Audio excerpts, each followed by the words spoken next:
म्हणजे जे काही आम्हाला सोपे वाटतात अभंग ते बघायला गेले तर फार अवघड आहेत, आणि फार अवघड भाषेतले अभंग सोपे आहेत.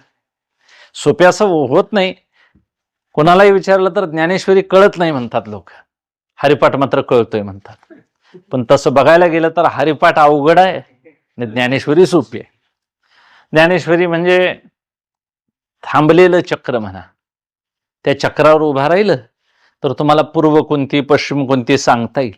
हरिपाठ मात्र कसलं चक्र आहे, फिरणार आहे. असं पूर्व म्हणसर का कधी पश्चिमेला नेल सांगता यायचं.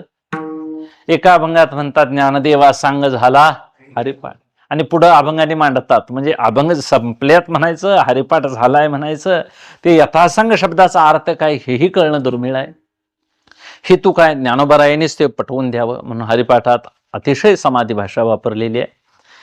परावणीतून सगळं बोललेलं आहे हे लिखाण, म्हणून संतांचं वाङ्मय कळण्याकरता त्यांनीच अवतार घेऊन आम्हाला सांगावं लागेल.